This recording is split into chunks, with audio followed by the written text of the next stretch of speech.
தேய்பிறை அன்று சொல்ல வேண்டிய 10 முருகன் மந்திரங்களும் அதன் பலன்களும். முதல் மந்திரம் ஓம் சரவண பவ. இதை சொன்ன உடனே நமக்கு பாதுகாப்பும் முருகன் அருளும் கண்டிப்பாக கிடைக்கும். அடுத்ததாக 2வது மந்திரம் ஓம் ஷண்முகாய நமக. இதை சொன்னோம்னா நமக்கு ஆன்மீக வளர்ச்சியும் ஞானமும் கிடைக்கும். 3வது மந்திரம் ஓம் முருகனே நமக. அனைத்து நலன்களும் செல்வ விளவும் கட்டும். 4வது மந்திரம் வேலவா வேலவா நமக அப்படின்னு சொன்னோம்னா வெற்றியெல்லாம் நம்மக்கிட்ட வந்து சேரும். எப்படி வேல் வாங்கி முருகன் வதம் செய்து போர்க்களத்தில் வெற்றி பெற்றாரோ அது மாதிரி நமக்கும் வெற்றி தருவார்.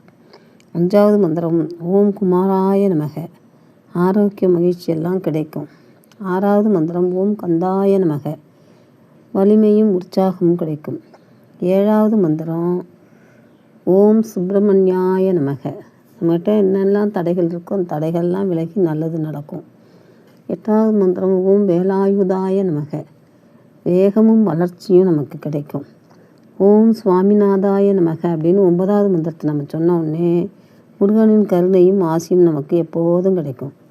10வதாக ஓம் சரவண பவஸ்ரீ முருகனே நமக அப்படின்னு நம்ம அந்த மந்திரத்தை சொன்னோம்னா அளவில்லாத பாதுகாப்பும் அருளும் கிடைக்கும். இந்த மந்திரங்களை நாம் தேய்பிறை சஷ்டியில் 21 முறை சொல்ல வேண்டும். தேய்பிறை சஷ்டின்னு மட்டும் இல்லை, எந்த சஷ்டி மாதம் வருதோ அந்த சஷ்டியில் சொல்லலாம், கிருத்திகையில் சொல்லலாம், செவ்வாய்க்கிழமை போன்ற நாட்கள்